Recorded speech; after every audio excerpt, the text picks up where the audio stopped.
Namaste, greetings and blessings, and welcome to the Center for Spiritually Integrated Arts.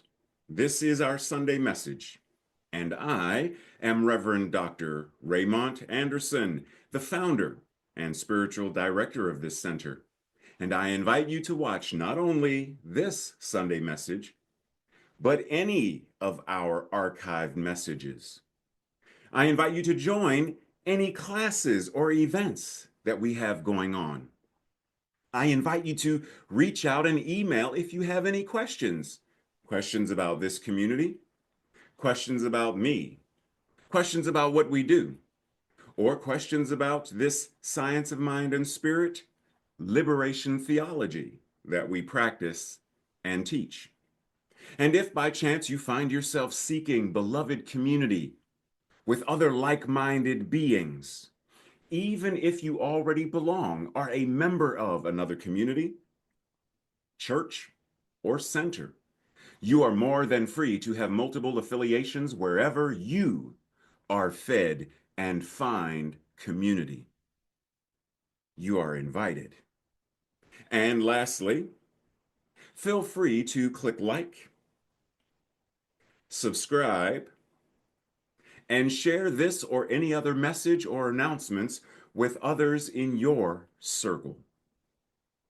And with that, much appreciation, love, and blessings. Enjoy the message.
Namaste and greetings. Welcome to November. Happy Friendsgiving, Thanksgiving, Grateful Tides, and historically remembering that this is the time when the Pilgrims savagely attempted to decimate the indigenous peoples of Turtle Island. I mean, if we're going to go there, let's go there. So this month, we are talking about what it means to be in a space of loving the unlikable. Tracy gonna love this one. And today we are specifically talking about decoding unlikability. So this week, we will explore the concept of unlikability and differentiate between personal preferences and inherent worth. By choosing love over judgment, each of us can discover how to live in greater alignment with our values of oneness, our values of community, values of belonging, as well as, of course, unconditional love. Ew, I really unlike you. Why do you unlike me? That sounds weird, doesn't it? Huh? Oh, both of them mean dislike. Ooh, I really dislike you. Why do you dislike me? Well, we're going to jump right in with preference and what preference has to do with likability or dislikability or unlikability. Preference. A greater liking for one alternative over another. I have a greater like. I'm going to use these as examples. Let's just pretend that they're both lotion. I have a greater liking for Dr. Teal's body lotion versus Zeiss lens cleaner lotion. Because one actually, you get the point, right? You have a greater liking for one thing versus another. Personal preference is someone's individual subjective inclination, their choice, or their liking for this one other thing. Okay, now I invite you to read more of this, but we're going to go through to the next place. Examples include such things as one's artistic taste. Do you prefer classical music or jazz? Do you prefer jazz or hip hop? Preferred communication styles. Direct versus beat around the bush, and hope the person gets it because you're indirect. Lifestyle choices. Preferring to work from home versus a 7-hour commute like Tracy used to do before she retired. Social preferences, such as being an introvert, extrovert. What's the other one? Outrovert, which is more of what I am.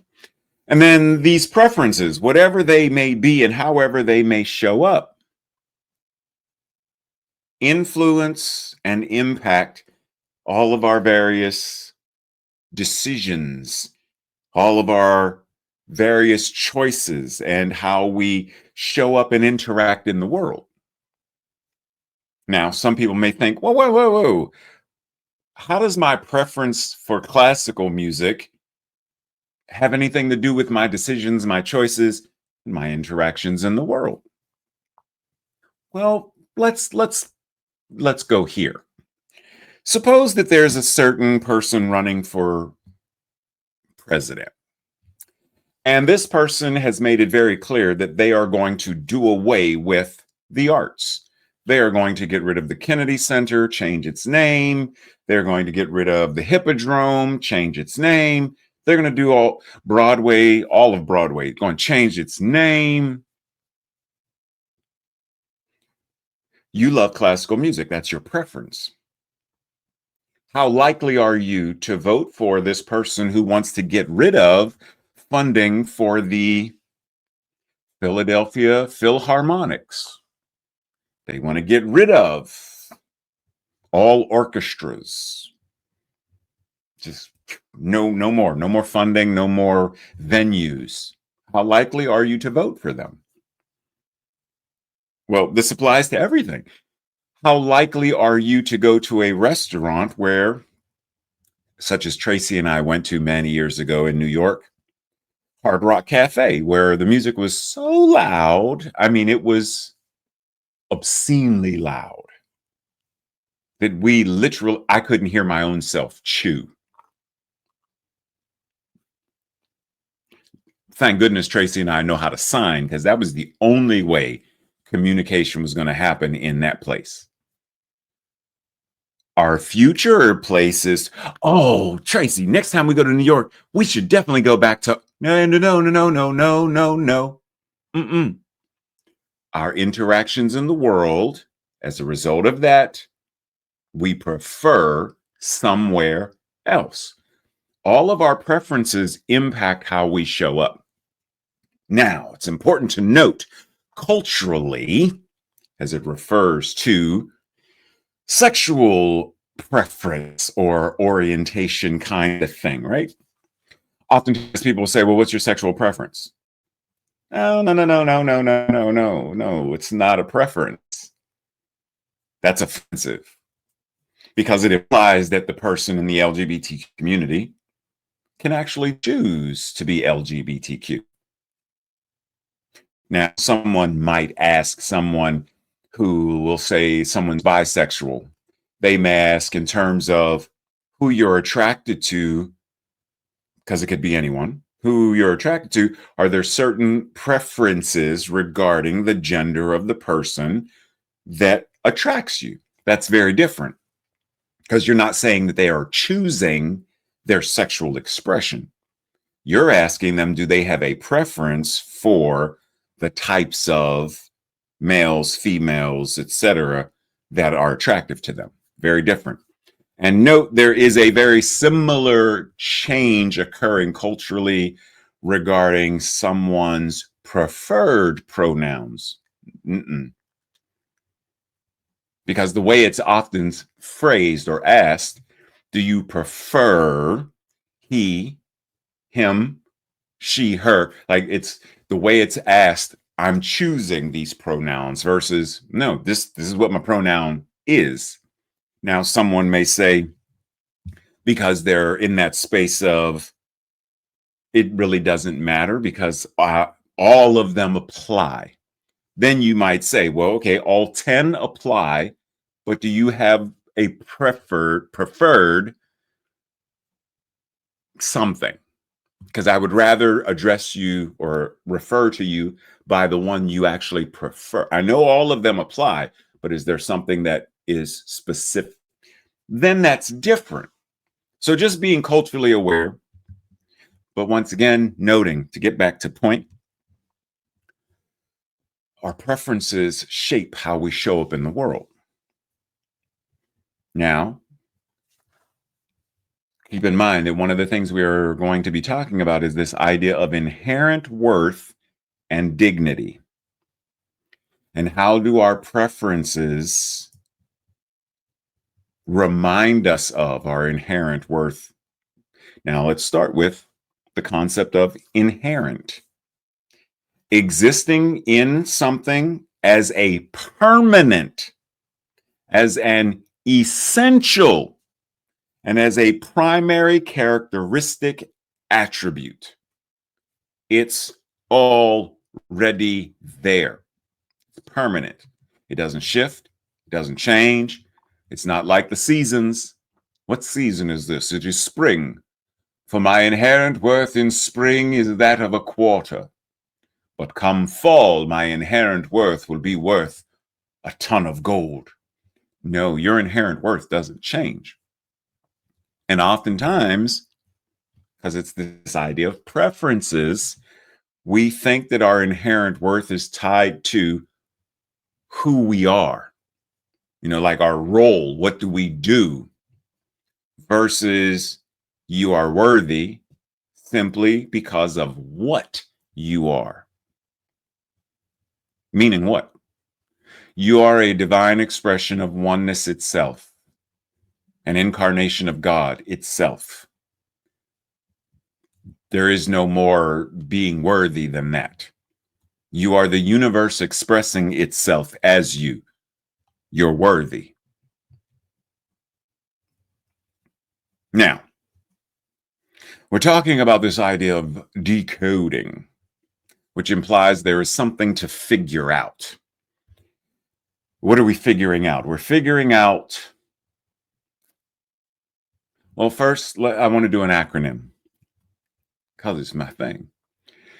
To decode is discerning emotional choices over divine embodiment. Meaning, am I able to discern? Am I able to distinguish between, am I choosing this preference? Am I choosing this action? Am I choosing whatever this is because of what my emotions are causing me to feel, or because it's what I am as my divine embodiment? Am I choosing to flip this person off in that car over there who keeps changing lanes without using a signal? Am I using the magic middle finger because of my emotional state in that moment, or because I recognize my divine embodiment? I know that I am God. And it is from that place of knowing I am God that the magic middle finger appears. Which one's causing it to come up?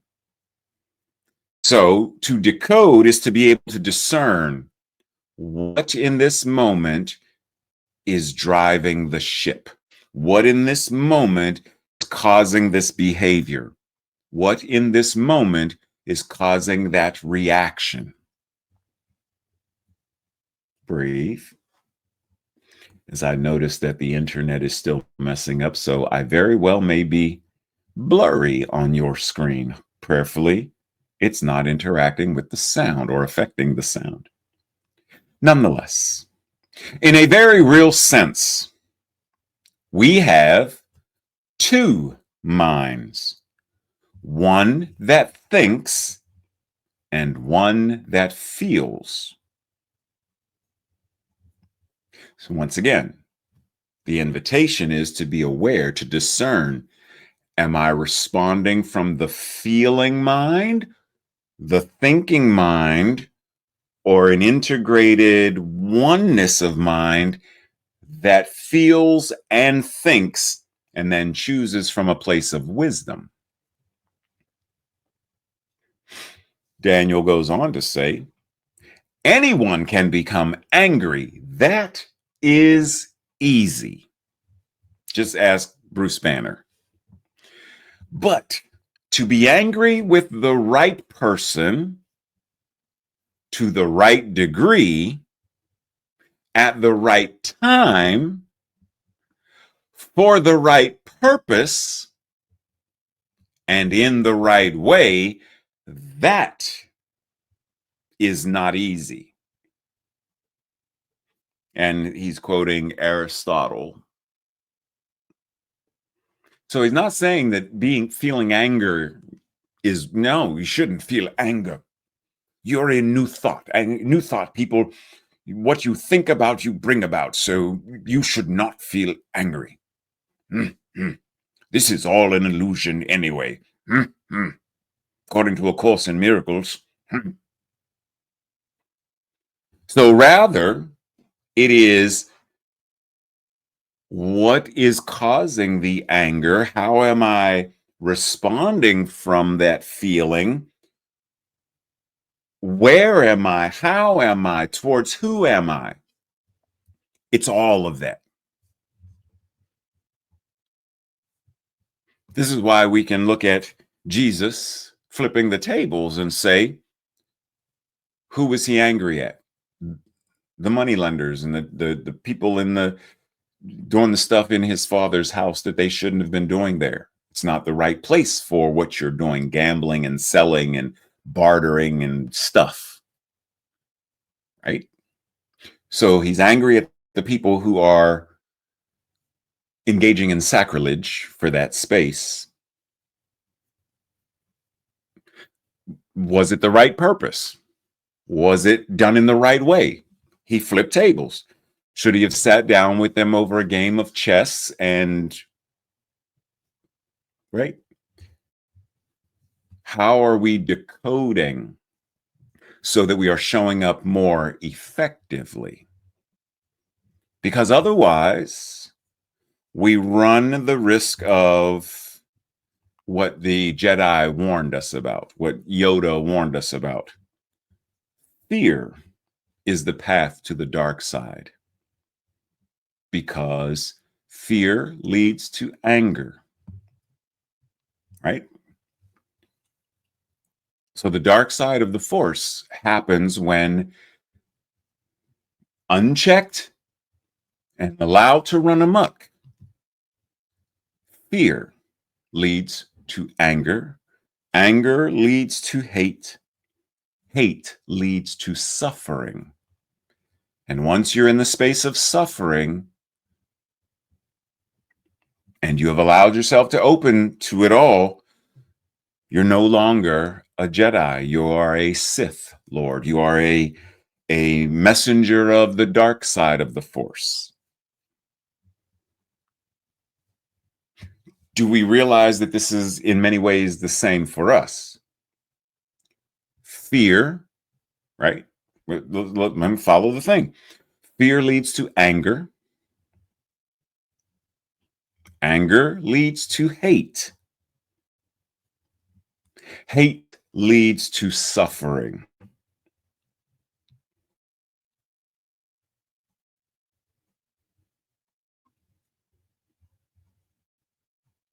Any questions? So once again, our invitation is to understand. Because we only hate what we understand. So our invitation is to understand because we fear what we do not understand. So our invitation is to understand. Because when we don't understand something or someone, we are far more inclined to fear, which leads to hate, which leads to, right, fear to anger, anger to hate, hate to suffering. So it's important to be mindful that this idea, this concept of what is unlikable, right? Unlikable or unlikability is to not like. Now, the synonyms for dislike, hate, loathe,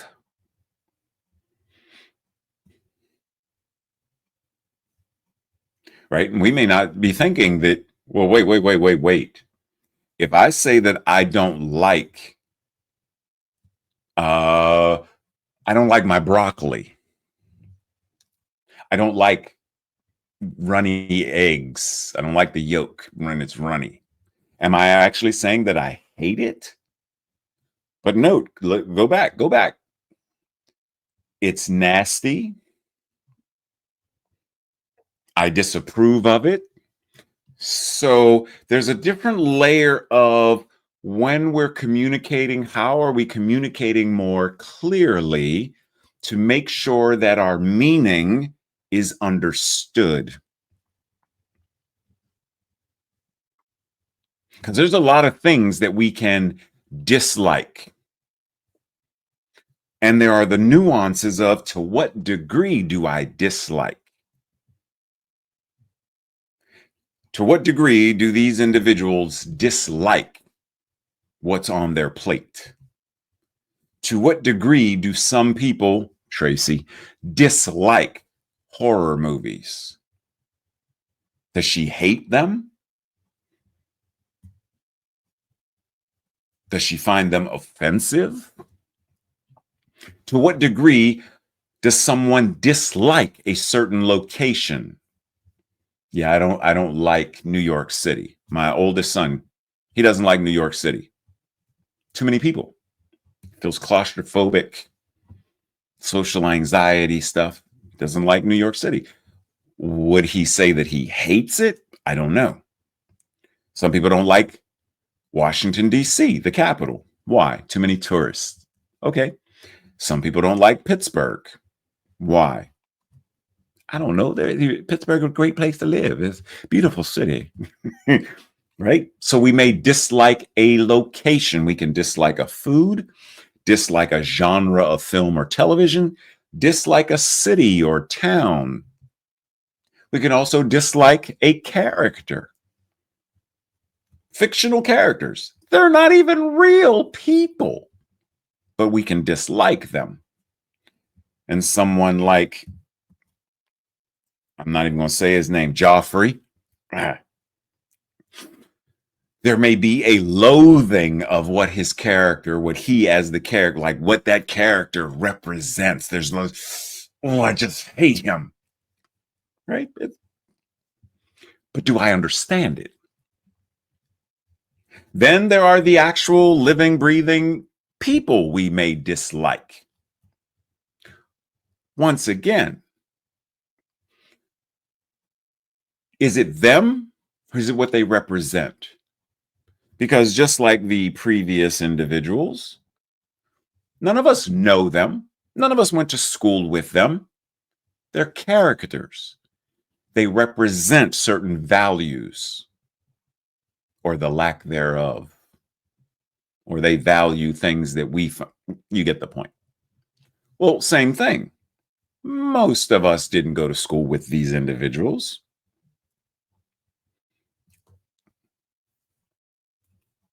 So, do we dislike them? Do we dislike them because of what they represent? Are we even able to communicate what that is?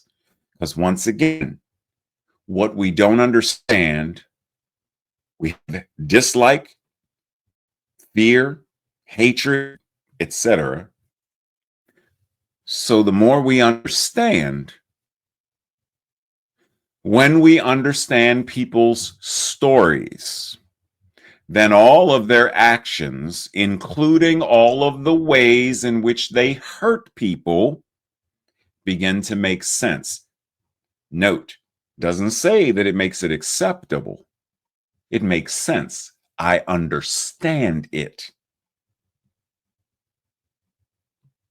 Do we understand people's stories? Do we understand our own stories? Dr. King reminds us, I have decided to stick with love. But why? Because hate is too great a burden to bear. What causes suffering? Fear to anger, anger to hate, hate to suffering. It wears you down.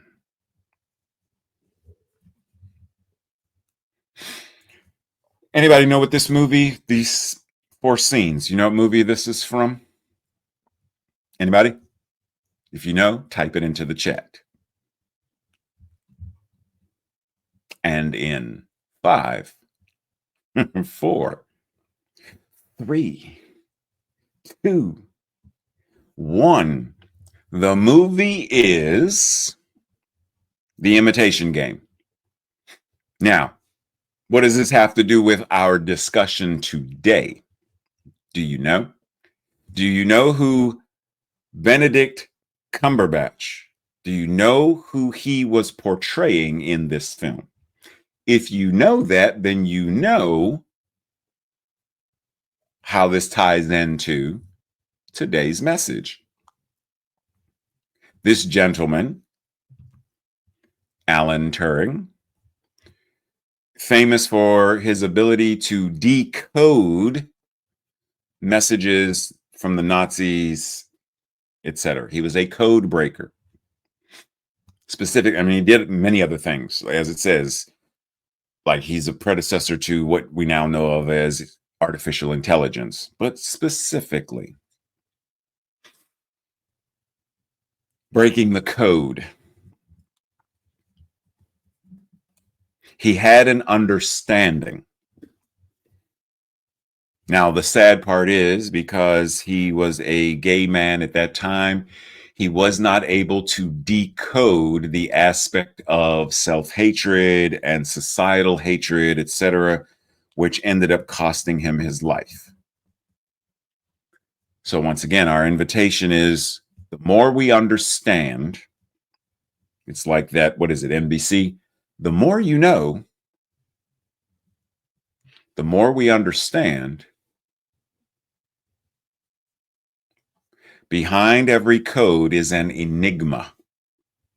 The more we understand the enigma, the more we'll understand the code that is back of it, the more we'll understand how to decode it in order to change behaviors, belief systems, etc. The spiritual meaning of the concept of enigma. An enigma is something or someone that is difficult to understand or explain.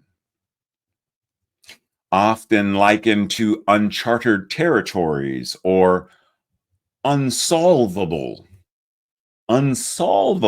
puzzles.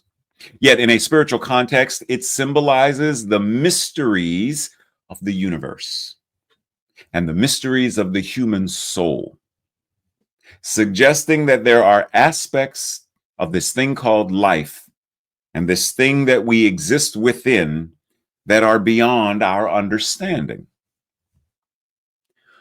In embracing the enigma, we are invited to acknowledge the limitations of our knowledge and to approach the unknown, to approach the mystery with a sense of curiosity, openness, open at the top, open at the bottom, and humility. Enigma, its spiritual aspect, represents the quest for truth and knowledge. In other words, understanding, wisdom. This is often associated with the mystery and the unknown, signifying the spiritual journey that we undertake to seek and to unravel the truths of existence and to understand. And she offers us the deeper meaning of life, but it's also not the deeper, it's to understand life, period. The surface level, the deeper, how do I understand? I'm just trying to understand it all. I just don't understand. I just, please understand. Now, I'm not going to go through this. I'm inviting you to read it on your own, but the concept is attachment. When we judge, when we criticize, it's usually, and I'm going to say that usually, it might be always, but usually because we have grown attached to something.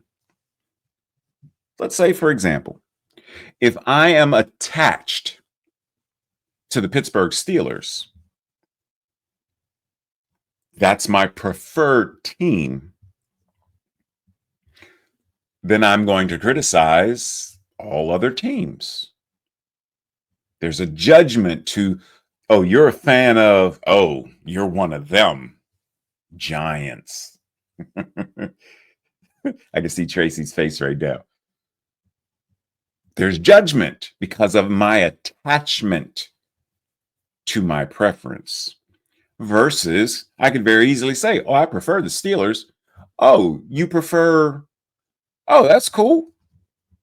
So what do you like about them? Oh, that's the same thing I like about the Steelers. Cool. So do you like football? Football. Do you like baseball? Ah. So what team? What's your? Oh, yeah, yeah. No, no, not the Pirates. Not yeah. I don't. Then there's an openness rather than judgment and criticism. So how are we entering into a space of greater understanding so that we're not bound by our attachments? We're not bound by my dislikes mean, or the things that I dislike mean that I have to hate, or that the hate leads to suffering. Because I can dislike a certain political candidate. Is it causing suffering in my being? If it's causing suffering in my being, that's less about them and more about me. And the invitation is to let go of the attachment, move into a space of greater empowerment and authenticity, where I am now given greater agency to choose things, states of awareness that are beyond even that person.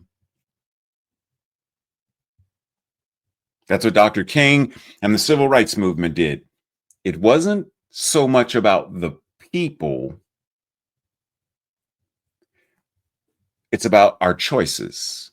I'm choosing to sit at this counter that says you will not serve people of color.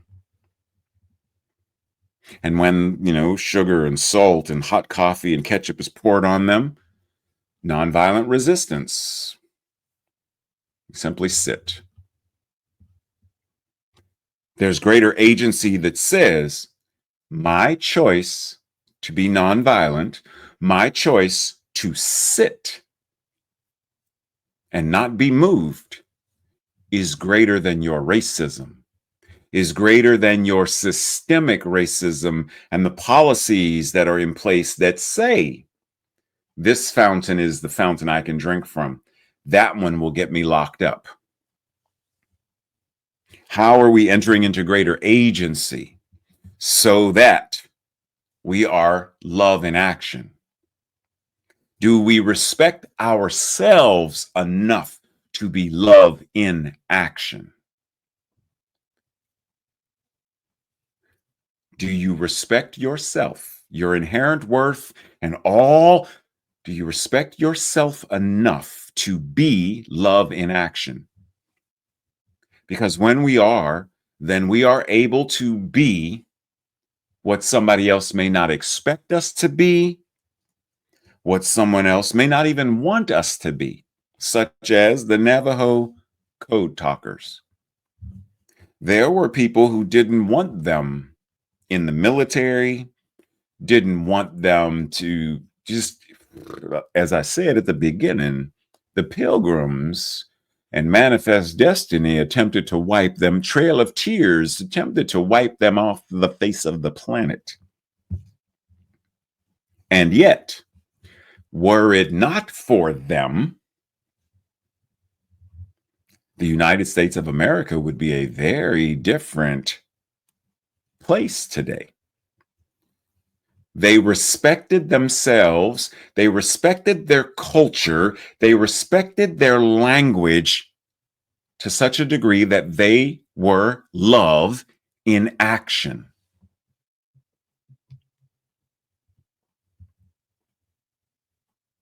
Dr. Holmes invites, I do not care very much for the word tolerance, as though we tolerated each other. That is better than intolerance, but people who are tolerant because they have made up their minds to be tolerant are missing a lot. I like the word understanding. There's that word again. When we understand. When I was a public school teacher in Pittsburgh, there was a magazine I guess it's a publication. I don't know if it was enough to be called a magazine, but there was a publication called Tolerance Magazine, Tolerance Publication. And I think it was a quarterly thing. And even back then, in my closeted state and conservative Christian ideologies of the time, just there was something about that. I don't want to be tolerated. Tolerating me says, I would prefer to not have to deal with you at all. I would prefer not to even see you, but I will put up with it. Versus, as Dr. Holmes says, understanding. First, let me understand why I tolerate anyone. What's going on that's making me prefer to choose to act? What's going on? But then once I remove the veils of that, now I'm in a space where I can understand you. And from understanding, there is greater opportunity for respect. So if we're going to understand, do we understand what it means to understand? What is understanding? Understanding is comprehension. It's mastery, discernment, appreciation, consciousness, and awareness. See, understanding is, once again, the nuances of language. So when I say I understand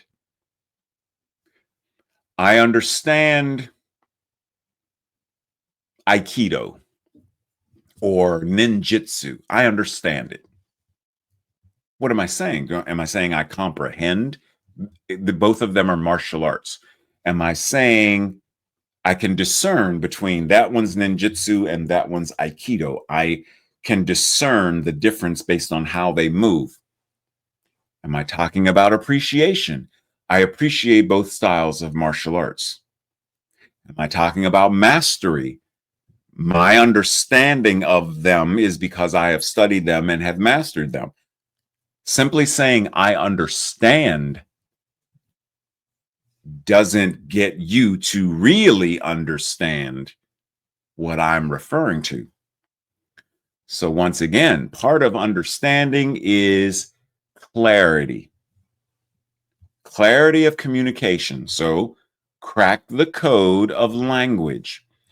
Crack the code of, because when we are able to do that, then we are able to get, so here's a word.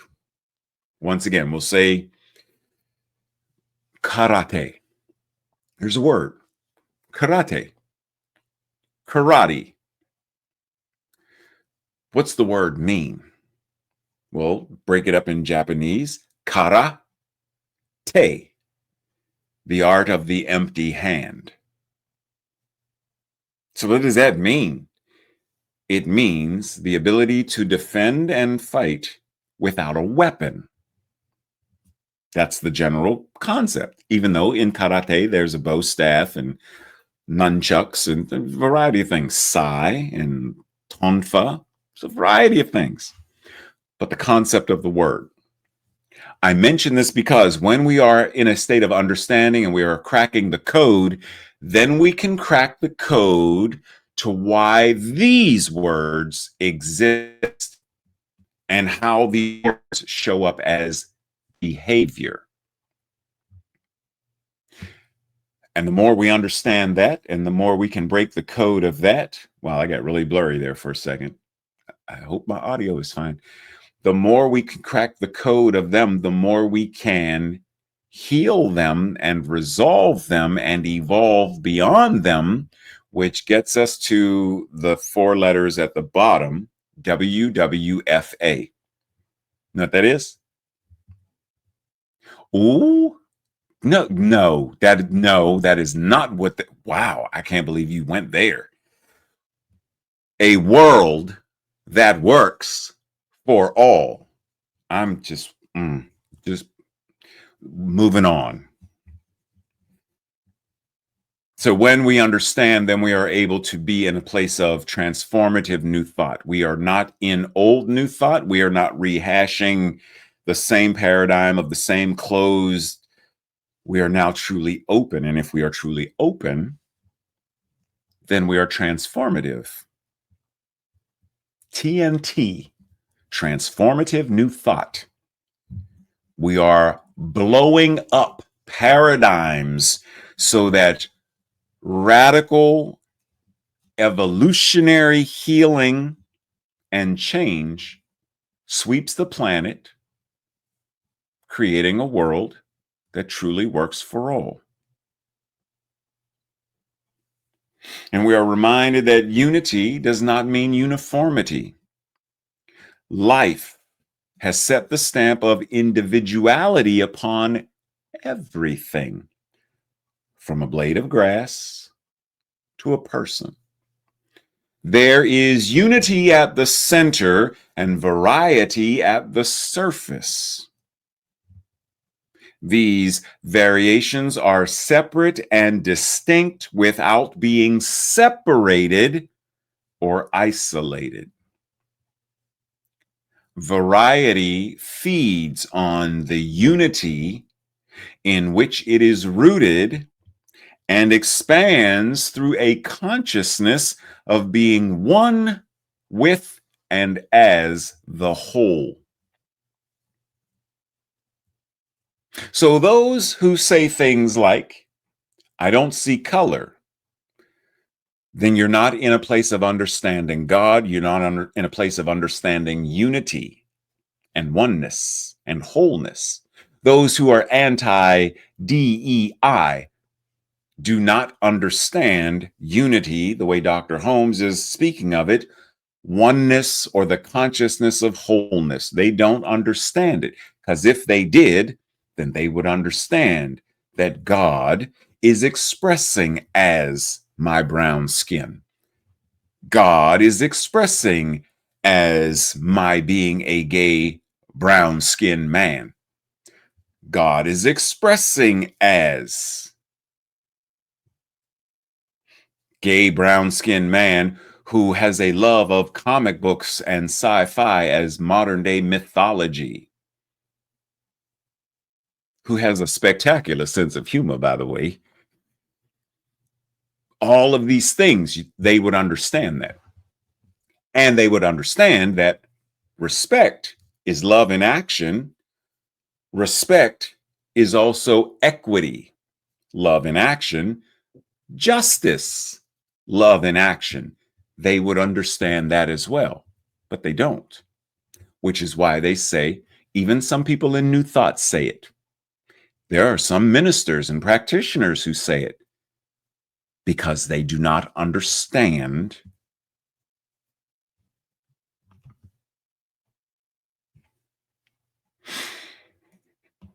Have you ever thought about life as sort of like a Rubik's Cube, that no matter what you do, no matter how you twist it, no matter what you do, no matter how many times you pray, meditate, do ho'oponopono, I can't figure this thing out.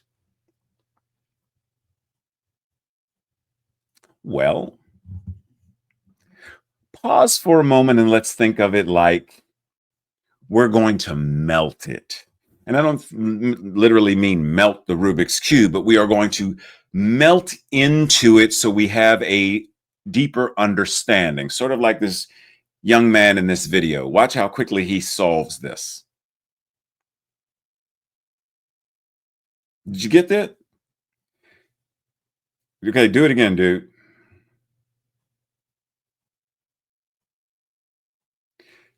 He can do that because he has an understanding of how a Rubik's Cube works. He understands the code. If we understood life to the degree that he understands that, then we would be able to solve and resolve any of the world's issues. Climate change, if we understood. Racism, if we understood. If we truly had understanding. And remember, it's comprehension, it's mastery, awareness, it's all of these things. If we had that degree of understanding, then we would be able to solve and resolve all of the world's issues. Everything that exists is a manifestation of the divine mind. Oh, that's the DEI thing again. Oh, you mean that you don't see color, but everything is a manifestation of God. But the divine mind, being inexhaustible and limitless, is never caught, bound by any form. It is merely expressed by and as that form. The manifest universe then can be likened to or referred to as the body of God. Right? So think of it this way. As an artist, right? You get your brush or your pen and you got your canvas and you draw something. Or if you're like Stephen King or Anne Rice, you type something or write a story. Is Stephen King trapped in or bound in the character of Carrie? Meaning Stephen King is now caught in the form of. No. He writes it, expresses it, and sets Carrie free. Sets the clown from it free. Anne Rice, Interview with a Vampire, Lestat, writes, set free. Anne Rice is still Anne Rice. George Lucas is still George Lucas. And yet, Luke Skywalker has a life of his own. Yoda, life of his own, etc. Once again, as I always say, if we're talking about it in the absolute as God, then we should be able to see the exact same representation in the level of our human lives as well. If that's what exists throughout, then it has, as above, so below. There has to be a representation. So when I look at anything in life, whether it's cup of coffee, eyeglass cleaner, lens cleaner, Gathex, whatever it is, I should be able to identify everything exists as a manifestation of the divine mind, which means all of these things represent God. Am I able to see them and use them and understand?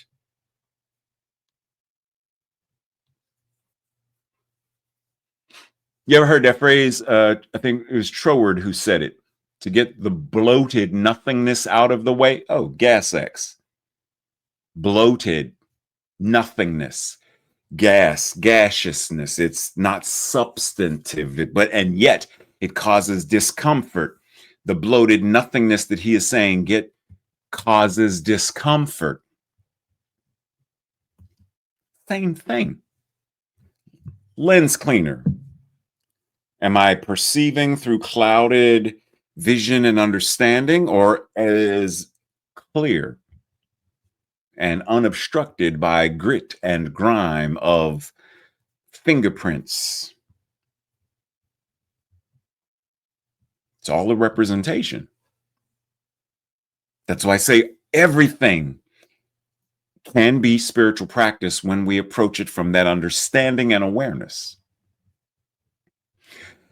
The Science of Mind and Spirit 4.0 is a path, practice, and way of embodied living that enables us to understand the nuances of our emotions, opinions, perceptions, beliefs, and judgments, and the actions that arise from these. We realize life is not a puzzle to solve or a riddle to answer. Rather, it is something to be present to in the moment. We gain greater mastery of our reactions in ways that make them more balanced and less reactionary. It is okay to not like something or someone, but we must have a reason for it beyond the reactionary reflex. And so we are called to love even amid the dislike so that we can be a healing presence here on earth.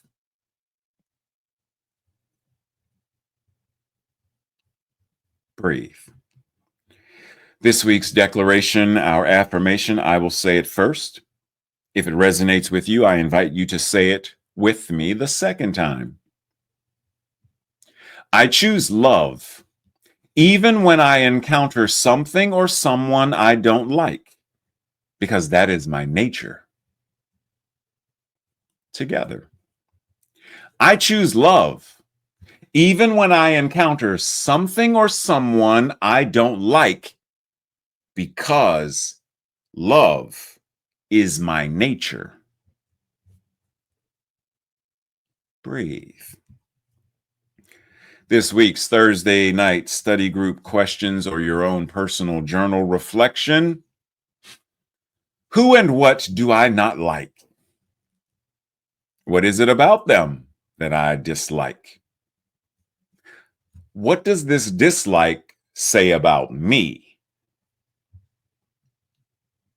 Number 2.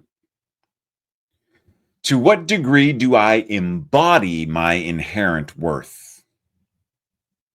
How does this influence and impact both my life and my relationships? Number 3. What did I once fear that I no longer fear? What changed? And what, if anything, do I currently fear? Number 4. What are some of the things and who are some of the people that I prefer? What is it about them that I prefer? And what do my preferences about them or for them say about me? Number 5. What have I decoded and what am I currently trying to decode in life? And then lastly, what about this week's message was the most challenging for me? And what specifically was challenging about it?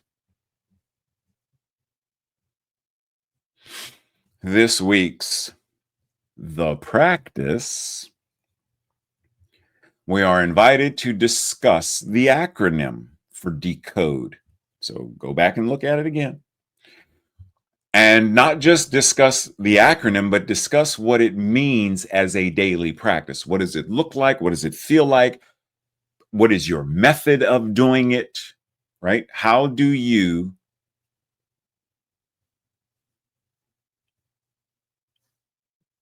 decode? Breathe as we enter into that space of awareness that we refer to as prayer, simply recognizing the all that is, that we are the expression, we are the body of God expressing itself. So, how we live, move, and have our beingness is how the body of God lives, moves, and has its beingness in this thing called life.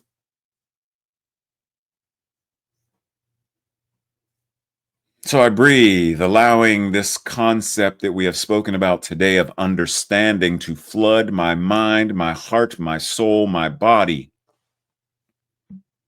with such greater and greater ways of expressing and being embodied that my understanding gives me the very power and presence that is mine to bring to creating a world that works for all.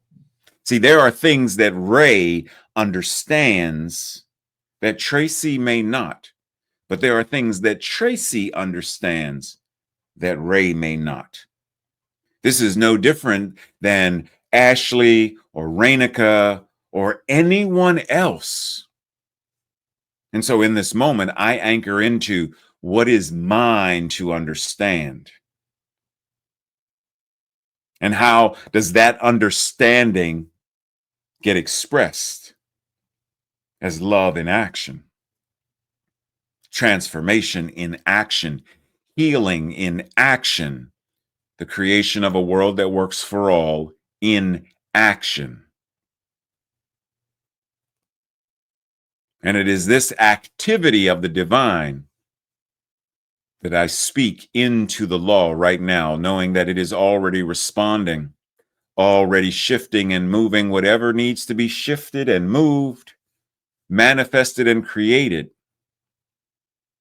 so that peace on earth, goodwill to all, a world that works for all, is the lived experience of every expression of the divine, be it a stink bug, a polar bear, the polar ice caps, the Amazon jungle, and everything everywhere. All of it is worthy of respect and honor and the expression of love in action. And to that I say, I know it is so, and so it is.